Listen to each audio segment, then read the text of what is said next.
Greyford County Courthouse, 8:47 a.m., Courtroom 4B. The click of Officer Victor Langston's polished shoes echoed evenly across the marble floor as he entered the courtroom like it was his personal stage. A gleaming silver badge rested on his shoulder, immaculately polished. His face wore a faint, arrogant smirk, the smile of someone long accustomed to living beyond accountability. He glanced around, surveying the faces waiting inside. The public, lawyers, witnesses. None of them fazed him. How many trials like this had he won? 10? 20?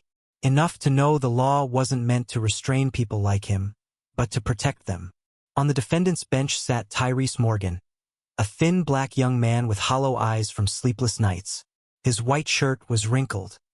His hands trembled slightly as the court-appointed attorney whispered something into his ear. Langston approached the witness stand, swore in, and began the speech he knew by heart. The defendant resisted a law enforcement officer, refused to present identification, displayed aggressive behavior, and showed signs of stimulant use. The judge nodded, jotting notes like a machine. Everything was going exactly as he expected. Then, the rear door of the courtroom creaked open. A woman stepped inside. No one knew who she was, but she brought with her a strange silence that seemed to freeze the entire room. Her black hair was neatly pinned up, her tailored black suit flawless, her gaze direct and cold. Not arrogant, but undeniably commanding. Langston glanced at her, frowning. Who was she? The defendant's mother? A reporter? Another bleeding heart come to weep? He scoffed. "Take a seat, ma'am. This isn't a social services office." The room fell silent. The woman didn't move. Her face was unreadable. Langston gave a slight snort, stepped down from the stand, and walked toward her. "You have no right to be here," he said, authoritative, reaching out as if to escort her out. "Leave the courtroom before I touch me," she said, her voice low, crisp, and cold as steel. Langston froze mid-step. She slowly reached into her coat. The entire courtroom held its breath. Langston squinted. The motion was too familiar. He'd shot people for less. His hand tightened slightly, ready to call for backup. But then, she pulled out a badge. Not just any badge. The Greyford City High Command Police Badge, ID number 001. "I'm Director Elena Ward, newly appointed chief of this city's police department," she said, her voice steady, each word a hammer blow. "And Officer Langston, I've witnessed everything you just did." The badge gleamed under the fluorescent lights. The judge's mouth dropped open. Tyrese spun around, eyes wide. Langston stumbled half a step back as if punched in the face. "No, it can't be," he muttered. That name, Elena Ward, wasn't unfamiliar. But she couldn't be that girl. She walked toward the prosecution bench without invitation. "Your Honor," Elena said, her eyes never leaving Langston. "Before these proceedings continue, I request a private conference with the court and the prosecution. The matter I bring forward directly concerns the impartiality and ethics of the key witness, Officer Langston." The judge looked bewildered, then gave a slow nod. "Court will recess for 15 minutes. The bell rang. Langston stepped back like a shadow retreating, his panic finally showing beneath the mask of arrogance. Elena turned toward Tyrese. They didn't know each other, but her gaze seemed to say, "I see you. I was once you, and I won't let this system crush another soul." 20 years ago, East Borough, Greyford City, 9:12 p.m. Familiar sounds echoed from the alley. Honking cars, the screech of kids riding their bikes, an old upbeat jazz tune playing from the corner cafe. Elena Ward, just 14 at the time, sat on the front steps of their ground-floor apartment, legs swinging, eyes following her older brother, Nathaniel Ward, as he stepped out of the car, not yet unbuckled. Police siren blared. 2 patrol cars screeched to a halt. Doors flew open. 4 officers jumped out, fast like they had been waiting. "You! Hands on the car! Now!" Elena shot to her feet, eyes wide. "What's going on?" "He didn't do anything," she shouted, her young voice trembling with fear. A blonde officer with a square face and rough cheekbones, a young Victor Langston, stepped forward, grabbed Nathaniel's wrist, and slammed him against the car hood. "We got a report of a license plate match. Possible connection to drug trafficking." Nathaniel tried to explain, still in his supermarket uniform, his name tag clearly visible. "I just got off my shift. This is my car. Check it." Langston didn't listen. He pulled out handcuffs, twisted Nathaniel's arms behind his back, and forced him down like he was a dangerous criminal. Elena rushed toward them, only to be held back by another officer. "Please, that's my brother. He didn't do anything. Don't." Langston turned to look at her. He smiled. Not a kind smile, but one of sheer authority. "Learn to stay quiet, kid. This is how the world works." Present day, classified records room, Greyford Police Headquarters. Chief Elena Ward stood before a locked file cabinet, key in hand. She had waited 20 years to return to this place, not as a victim, but as someone with the power to unlock every door. Beside her stood Internal Affairs Inspector Luca Moreno, one of her few allies in the system. "You really think Langston's still being protected?" Luca asked in a low voice. "I'm certain," Elena replied without hesitation. "And I need to reopen the first case." Nathaniel Ward, File 0417E. The drawer slid open. The file was thin.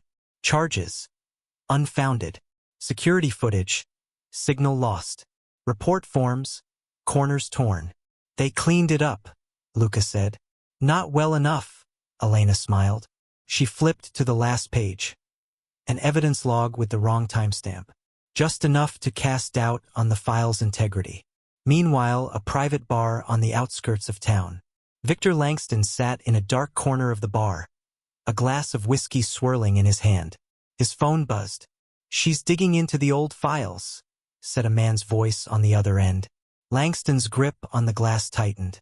"No way. The Nathaniel case was sealed long ago. She's got the key now, Vic. There are no more locks."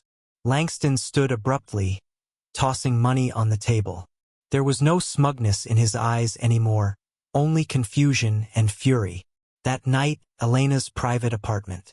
Elena pinned an old photograph to the whiteboard in her home office.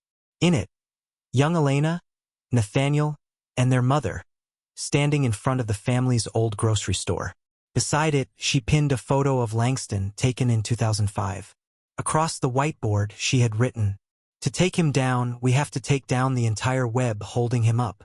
She underlined the names: Victor Langston, enforcement; Judge Harold Kent, complicity; Internal Affairs Officer Jacob Price, evidence tampering; Greyford Police Union, legal protection.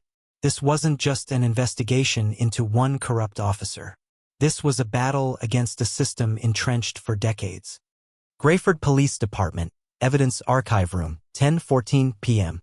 The cold room was lit by flickering fluorescent lights, casting a pale glow over hundreds of dust-covered file boxes. Elena wore nitrile gloves, standing among the aging shelves, her eyes scanning each row. "Case number 302 billion, she whispered to herself. Noah Bennett. 2012. Noah Bennett. 17 years old. Black. No criminal record. Unarmed. Killed during a so-called routine stop. At the time, Elena had just graduated from the police academy. The case was handled internally, never reached the press, with cameras conveniently malfunctioning. And the arresting officer? Victor Langston. She pulled a file box from the shelf. Scrawled across the lid in red marker, closed, justified. She opened it. The file was shockingly thin. It contained only an incident report, 2 pages, no exact timestamp. Blurry crime scene photos, missing any sign of a weapon. A single statement from Langston himself. No witnesses. No forensic report. No surveillance footage. A boy was shot dead, and it took just 3 pages to bury the truth. They erased you like you never existed, Elena whispered. The next morning, Noah Bennett's mother's apartment, Eden Road District. The door opened slowly. The silver-haired woman standing behind it, eyes sunken with time, needed no introduction. Her name was Marjorie Bennett. "I know who you are," she said, voice trembling but not afraid. "You're the only one from the department who ever called me. Everyone else just wanted to shut the case down." Elena nodded. "I haven't forgotten. And I'm sorry for staying silent this long." Marjorie didn't cry. She had cried for 10 years. Her tears now lived only in her heart. That night, she said slowly, Noah went out to bring food to his sister. He didn't have a gun, didn't smoke, had no record. But to them, he carried a crime he could never wash away. He was born with the skin. She handed Elena a small box. Inside was a scratched silver USB drive. I'm not sure, but this might be from my door camera. I gave it to the police back then, but they said there was nothing of value. I kept a copy. Elena gripped the USB tightly, her eyes darkening. That evening, Elena's private office, rooftop floor, Greyford Police HQ. The USB was plugged into her laptop. Luca Moreno sat beside her. They both stared at the screen. One file appeared. ext_cam_nb 2012_footage.mov. The screen lit up. The footage was shaky but clear. A teenage boy steps out of a house carrying a paper bag. A police car pulls up, no lights, no siren. Two officers get out. A shout, "Where are your hands?" Noah raises both hands. One officer approaches, draws his gun. Pang! Noah collapses on his doorstep. And then something even more damning. The second officer, Langston, kneels down, pulls something from his own pocket and places it beside the boy's hand. A gun. Only then does he call for backup. Luca's face went pale. He planted the gun on the kid. Elena didn't speak. She stood, her entire body trembling, but her eyes burned with fire. This is what I needed. No one touches this footage. The next morning, Greyford City Hall, office of Mayor Joanna Crest. Elena stood before the desk, placing the USB on its polished surface. I have the footage. I have the name. And I have one question. Will you stand with me, or do I go public without City Hall's blessing? Mayor Joanna Crest looked at her for a long moment.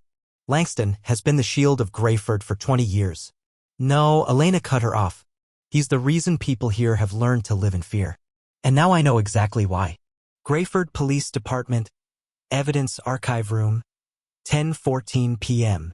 The cold room was lit by flickering fluorescent lights, casting a pale glow over hundreds of dust-covered file boxes. Elena wore nitrile gloves, standing among the aging shelves, her eyes scanning each row. Case number 302 billion, she whispered to herself. Noah Bennett, 2012. Noah Bennett, 17 years old, black, no criminal record, unarmed, killed during a so-called routine stop. At the time, Elena had just graduated from the police academy. The case was handled internally, never reached the press, with cameras conveniently malfunctioning. And the arresting officer? Victor Langston. She pulled a file box from the shelf. Scrawled across the lid in red marker. Closed, justified. She opened it. The file was shockingly thin. It contained only an incident report, 2 pages, no exact timestamp. Blurry crime scene photos missing any sign of a weapon. A single statement from Langston himself. No witnesses. No forensic report. No surveillance footage. A boy was shot dead. And it took just 3 pages to bury the truth. They erased you like you never existed, Elena whispered. The next morning, Noah Bennett's mother's apartment, Eden Row District. The door opened slowly. The silver-haired woman standing behind it, eyes sunken with time, needed no introduction. Her name was Marjorie Bennett. I know who you are, she said, voice trembling but not afraid. You're the only one from the department who ever called me. Everyone else just wanted to shut the case down. Elena nodded. I haven't forgotten, and I'm sorry for staying silent this long. Marjorie didn't cry. She had cried for 10 years. Her tears now lived only in her heart. That night, she said slowly, Noah went out to bring food to his sister. He didn't have a gun, didn't smoke, had no record. But to them, he carried a crime he could never wash away. He was born with this skin. She handed Elena a small box. Inside was a scratched silver USB drive. I'm not sure, but this might be from my door camera. I gave it to the police back then, but they said there was nothing of value. I kept a copy. Elena gripped the USB tightly, her eyes darkening. That evening, Elena's private office, rooftop floor, Greyford Police HQ. The USB was plugged into her laptop. Luca Moreno sat beside her. They both stared at the screen. One file appeared. ext_cam_nb2012_footage.mov. The screen lit up. The footage was shaky, but clear. A teenage boy steps out of a house, carrying a paper bag. A police car pulls up, no lights, no siren. Two officers get out. A shout, "Where are your hands?" Noah raises both hands. One officer approaches, draws his gun. Pang! Noah collapses on his doorstep. And then, something even more damning.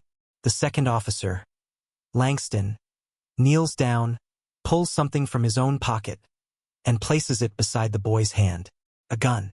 Only then does he call for backup. Luca's face went pale. He planted the gun on the kid. Elena didn't speak. She stood, her entire body trembling, but her eyes burned with fire. This is what I needed. No one touches this footage. The next morning, Greyford City Hall office of Mayor Joanna Crest. Elena stood before the desk, placing the USB on its polished surface. I have the footage. I have the name. And I have one question. Will you stand with me? Or do I go public without City Hall's blessing? Mayor Joanna Crest looked at her for a long moment. Langston has been the shield of Greyford for 20 years. No. Elena cut her off. He's the reason people here have learned to live in fear. And now I know exactly why. Haven Ridge Suburban Estate, 10:31 p.m. Victor Langston sat in his private study, fingers tightening around a glass of scotch. The red glow from the desk lamp bathed his tense face in a harsh hue. Behind him, an antique clock ticked steadily, a sound he loathed more than the truth itself. Time was no longer on his side. Seated across from him were two men. One was Lieutenant Colonel Jacob Price, head of Internal Affairs, infamous for accidentally losing files. The other, Isaac Renard, a veteran lawyer representing the Greyford Police Union. The man who had smothered countless lawsuits against Langston over the past 15 years. We have a problem, Langston began, his lips barely moving. Ward has the footage. What footage? Renard asked, though he already knew. Noah Bennett still exists. The room fell silent. Then Price spoke. I thought you said it was taken care of. It was, Langston growled. But it looks like the kid's family kept a copy. Ward has it, and she knows exactly what to do with it. Renard leaned back, arms crossed, calculating. If that footage goes public, it's over. Not just for you, for all of us. This isn't a rogue cop case anymore. It's a fracture in the entire system. Langston turned to Price. I need you to do what you do best, Jake. Internal evidence archives. Cloud backups. Every possible copy. I want that footage erased from existence. Price nodded silently. He was used to cleaning up. Elena's office, 7:18 a.m. Elena stepped into her workspace and froze. Her desk had been ransacked. Laptop screen shattered. Backup drive dismantled. No sign of forced entry. The intruder had a keycard and knew exactly what to look for. Luca Moreno entered behind her and immediately saw the problem. Someone used a high-level access card. Elena said nothing. She quietly walked to the safe hidden behind her bookshelf. Inside, untouched, a second copy of the USB. She smiled coldly. Now we know for sure. They understand how dangerous the footage is. And they're panicking. Internal Data Center, 2:47 p.m. Inside the Greyford Police Department's main server room, Jacob Price stood before a wall of blinking machines, scanning a list of files. Ward _Noah_clip 2012 MOV. Deleted. Overwritten. Unrecoverable. He chuckled. The queen's off the board. You've got no pieces left. But as he turned to leave, Price didn't realize a hidden security camera, discreetly installed by an IT tech loyal to Elena, had recorded his every move. Greyford Tribune Newsroom, 7:20 p.m. Elena sat across from Margot Vey, senior investigative journalist known for blowing open some of the city's biggest scandals. She placed the USB on the table. This is the cost of truth. But I'm not trading it for my life. Then what do you want? Margot asked. I want the press to stand with the people. before the old system turns and devours them again. Margot studied her. One question. Why now? Elena exhaled. Because for the first time I have power and proof at the same time. I've waited my whole life for this moment. At the same time, secret meeting room, Waverly Hotel. Langston had called an emergency meeting. Alongside Price and Renard was a new face. Judge Harold Kent, the man who had repeatedly dismissed complaints against Langston for years. Ward's gone beyond control, Langston said. She wants to make me the face of systemic rot. So what? Kent replied dryly. You are that face. Silence. This isn't about you anymore, Victor. It's about keeping the entire power structure intact. If she brings you down, who's next? Me? Him. He gestured to Renard. Langston's eyes narrowed. What are you implying? I'm saying, maybe it's time we cut you loose before she chops down the whole damn tree. Langston stared, stunned. You're planning to sacrifice me? Not sacrifice, Renard said coolly. Reorganize. And you're no longer part of the plan. Early Monday morning, headquarters of the Greyford Tribune. The air in the newsroom was thick as gunpowder.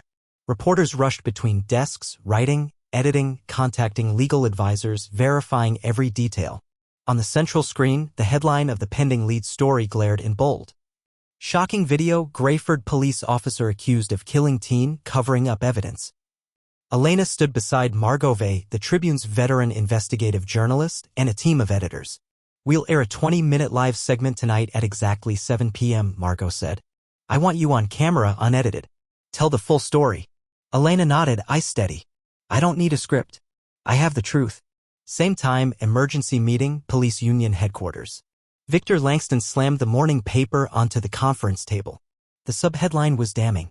Internal source confirms Chief Elena Ward holds footage alleging Officer Victor Langston killed black teen in 2012. The union members exchanged uneasy glances. No one came to Langston's defense. She's using the press to convict me before there's even a trial, Langston growled. We can't let her win the media war. Isaac Renard, the union's lawyer, finally spoke, calm, deliberate. If she's attacking the public's heart, we strike at their mind. What are you suggesting? Langston narrowed his eyes.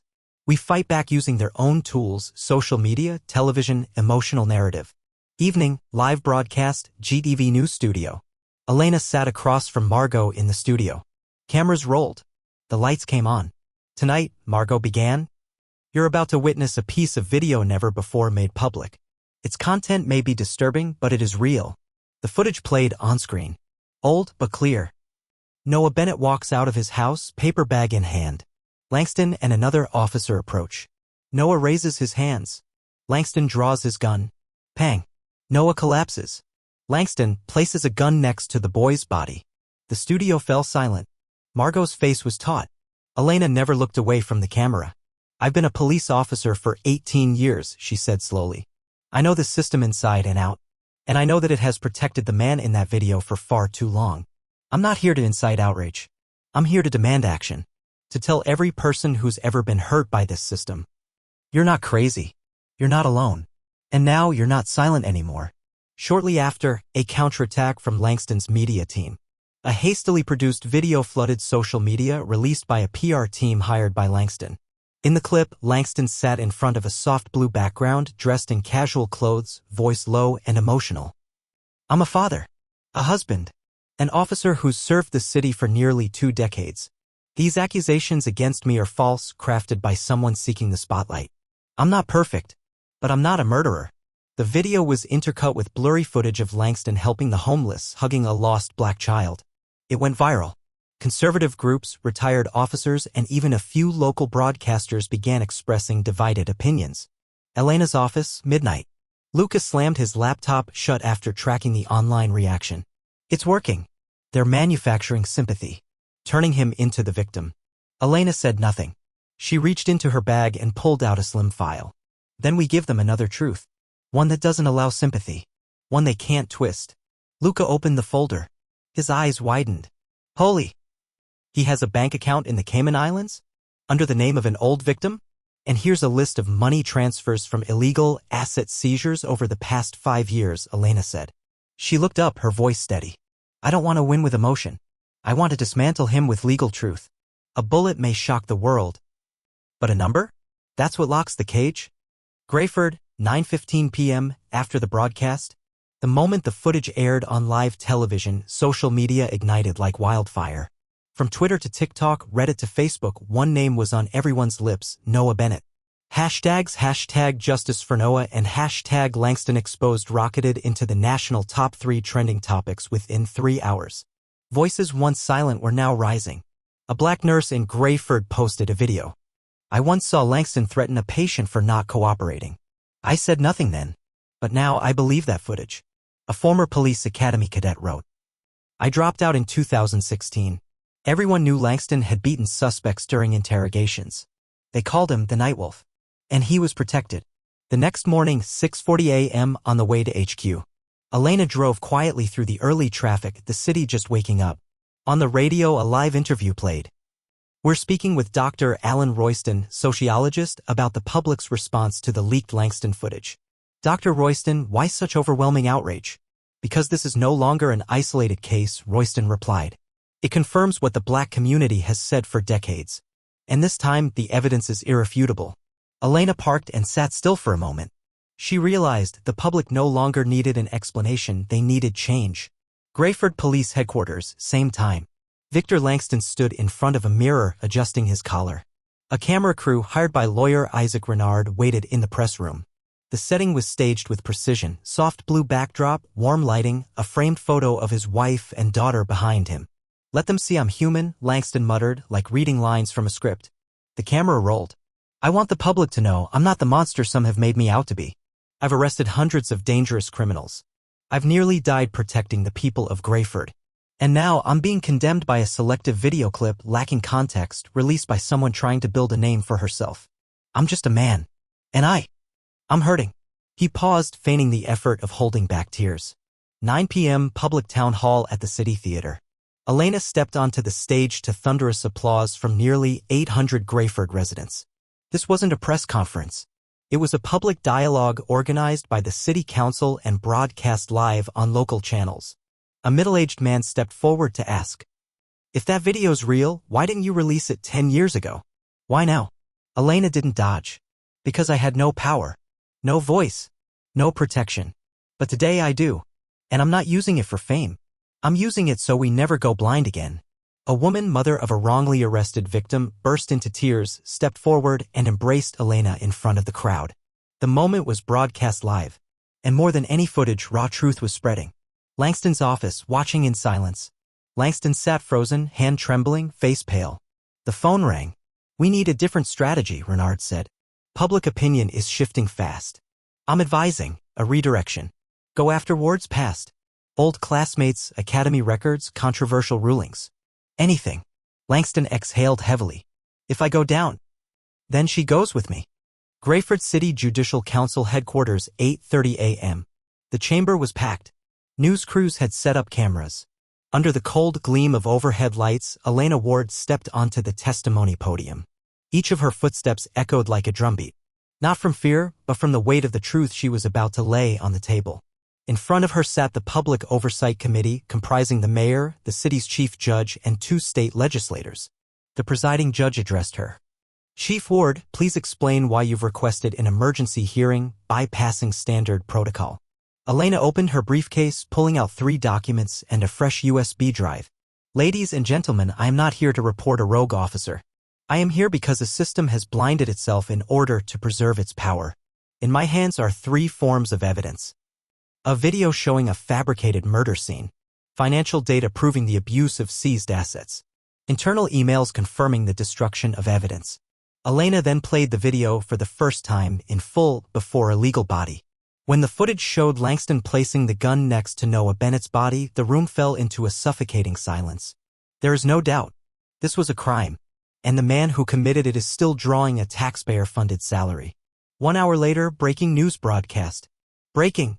Chief Elena Ward presents evidence accusing Officer Victor Langston of criminal acts, including second-degree murder, tampering with a crime scene, and embezzlement. The Oversight Committee has demanded a 24-hour suspension of all Langston's powers. Online, the hashtag #SuspendLangston now spread like wildfire. Over 80,000 people signed a petition in under 12 hours. Meanwhile, a hidden bar in South Greyford. Langston slammed his fist into the bar counter, shattering his glass. They want to drag me through the streets. Beside him, lawyer Isaac Renard lit a cigar, his voice calm, almost judicial. She's using the law. This time, if you've got nothing, you'll have to create something. Langston looked up, eyes feral. Does she have family? No husband. No children. But she has a mother currently in long-term care at St. Marin's. Langston said nothing. But in his mind, a brutal plan was already unfolding. 9:17 p.m., St. Marin's Care Facility. Elena entered her mother's room like she did every week. But tonight, her mother wasn't lucid. Mom? She gently shook her. Do you remember who I am? Her mother whispered weakly. They came and asked about your time at the academy. Elena froze. Who? They said you were suspended for attacking a colleague. Elena's breath left her. Yes, she had once been internally disciplined. Not for assault, but for intervening in an unlawful arrest as a cadet. The file had been sealed. No one should have known. No one was supposed to know. At the same time, an anonymous forum goes viral. A leaked document spreads fast. Police chief was once suspended for emotional instability. She's dangerous. Not trustworthy. An anonymous comment from a former officer reads, I worked with her. Ward was unstable. She's not mentally fit.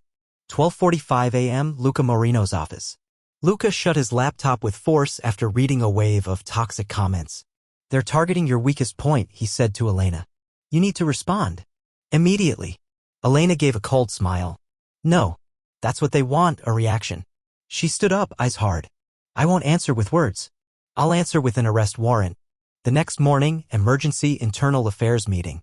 Elena entered the room and placed a thick file in front of the Chief Inspector of Internal Affairs. I am formally requesting a warrant for the arrest of Officer Victor Langston on charges of second-degree murder, evidence tampering, and prolonged professional misconduct. Greyford City Hall, 10:12 a.m., Special Strategy Briefing Room. The atmosphere was taut as wire. Key city officials, legal representatives, and a special investigative task force from the state sat in silence, watching an internal presentation led by Elena Ward. I'm not here with accusations, Elena began, her voice clear and firm. I'm here with a complete strategy to dismantle the protection network around Victor Langston from the inside out. On the screen appeared offshore bank accounts, a record of 11 internal files deleted or tampered with, call logs between Langston, Renard, and Judge Harold, Kentucky. And finally, an audio file, recording 11:41 p.m. 3 nights prior. Langston, if we let her keep going, she's taking us all down. I told you either we take care of Ward or she takes care of everyone. Kent, shut your mouth. If this is recorded, it's a felony. You're talking about removing a public official. Langston, I'm not talking. I already sent someone to her mother. Silence. A chair scrapes. A furious voice. You're out of your mind. The room froze. Elena stood still. She looked at no one.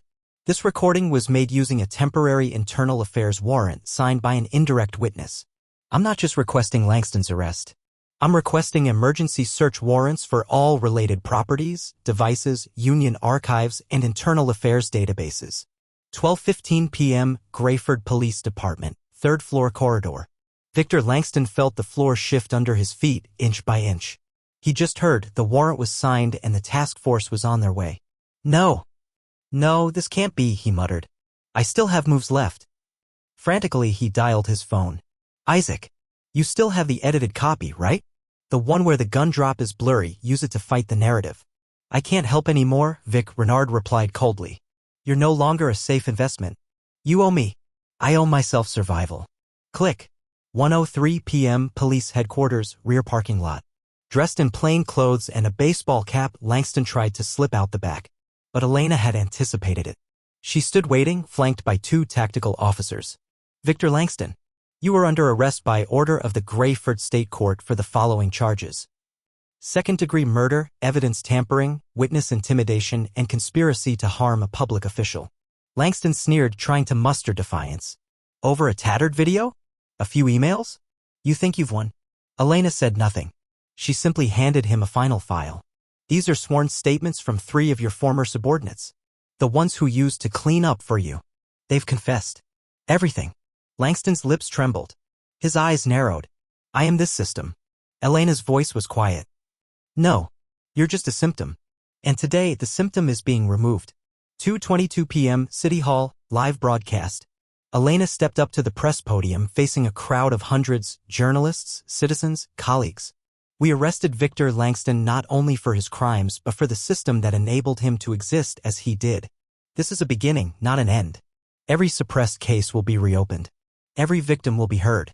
And this time, we will not be silent. Applause erupted, but Elena only nodded, quietly stepping down. 9 p.m. St. Mary's Hospital, private room. Elena sat beside her mother's bed, holding her hand. Mom, he's been arrested. The elderly woman opened her eyes slowly. A faint smile appeared. You won, finally. Elena didn't reply, because she knew. In a battle like this, no one truly wins. One man may be dragged into the light, but his shadow stretches far beyond the verdict. Greyford County Courthouse, 1 week after Langston's arrest. Unlike the chaos of the arrest night, today's courtroom was quiet. No cameras, no crowds, just a cold, weary silence. Elena sat in the prosecutor's section in front of her. A thick list of cases suspected to have been tainted by Langston over nearly 20 years. Jared Long, 2009, arrested for resisting, when all he did was ask why he was being stopped. Rashida Green, 2014, arm broken in custody. The cameras malfunctioned. Tyrese Morgan, the case that started it all, still waiting for a formal apology.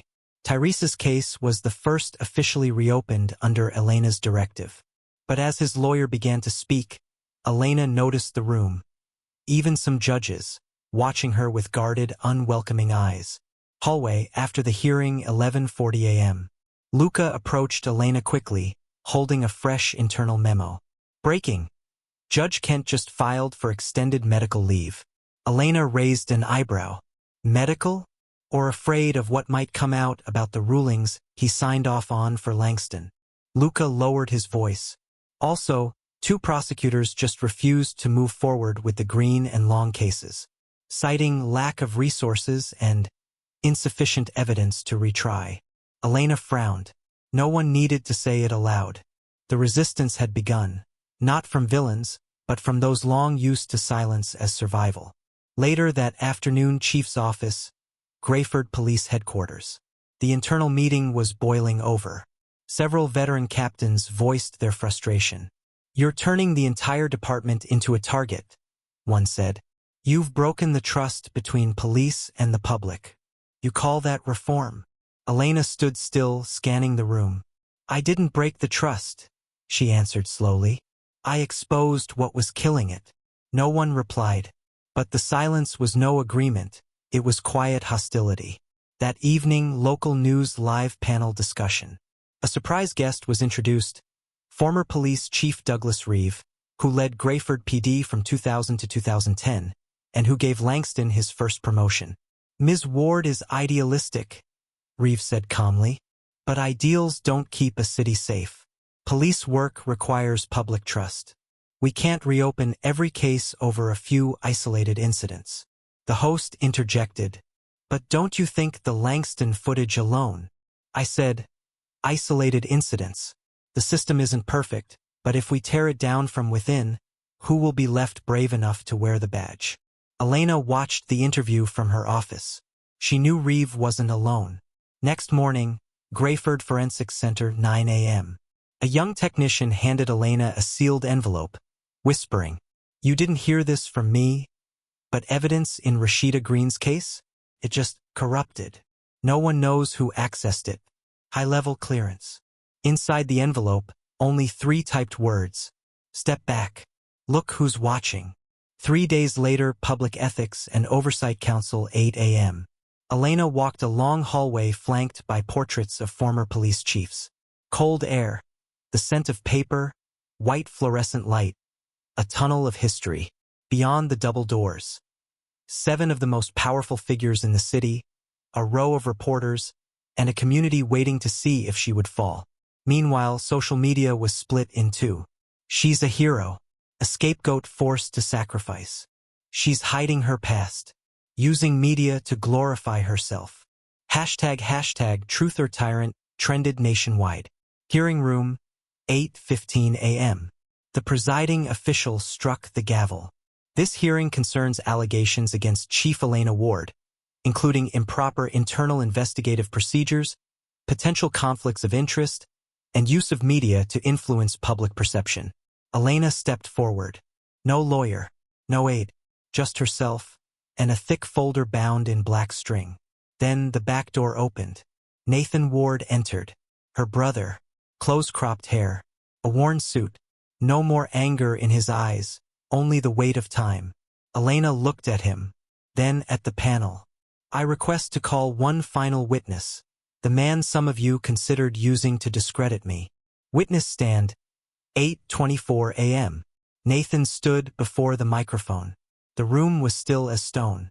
I'm Nathan Ward, and I'm the reason Elena is accused of conflict of interest. I'm the wound she never spoke of. Because it wasn't hers alone, it belonged to the system. He paused, his voice catching. I was a Marine, came home from Iraq, got arrested for resisting. All I did was stop an unjust arrest in a grocery store. The officer was Victor Langston. I was held in isolation. No trial, no charges, no press. My family was told I died in an altercation. Elena believed that for 15 years. The room didn't breathe. She didn't hide her past. She survived it. Elena took the stand, 8:37 a.m. Her voice didn't shake, but it was heavier than ever. I'm not perfect. I've been angry. I've been silent. And maybe I failed to protect the people I loved in time. But I stood up, and I chose to stop bowing down. Justice isn't about tearing down the system. It's about being willing to fix it, even when it tries to swallow you whole. She opened the file. Langston's offshore accounts. Corrupted evidence from the Rashida Green case. Emails between senior officials plotting to close the Bennett file. Testimonies from 3 officers once tasked with cleaning up. Elena looked the panel in the eye. If today you choose to remove me for telling the truth, I'll accept it. But I won't plead guilty, because I am not wrong. 2 hours later, verdict. Based on evidence, testimony, and hearing content, this committee finds no substantial proof of critical conflict of interest. Internal investigative processes may have had gaps but did not violate law. Chief Elena Ward is permitted to continue her duties. No disciplinary action. No applause. But in the eyes of many behind her, there was real respect. That afternoon, City Hall courtyard, 5:42 p.m. Elena stepped out to find Nathan waiting. He handed her an old photo, the 2 of them as kids, in front of their father's corner store. You did what no one in our family ever thought possible. Elena smiled, eyes misting. I didn't do it alone. 3 months later, a city in motion. 14 cases tied to Langston reopened. Half confirmed to involve serious misconduct. Former Judge Kent and Attorney Renard under federal investigation. Elena remained chief but declined to run for another term. Instead, she became a legal advisor and independent investigation supervisor. Final page, a quiet evening, their mother's porch. Elena sat with Nathan and their mother, sipping hot tea, watching the news. They're calling you the woman who took down an empire. Nathan laughed. Elena shook her head. I didn't take down anything. I just turned on the light and let it expose itself. Her mother nodded softly.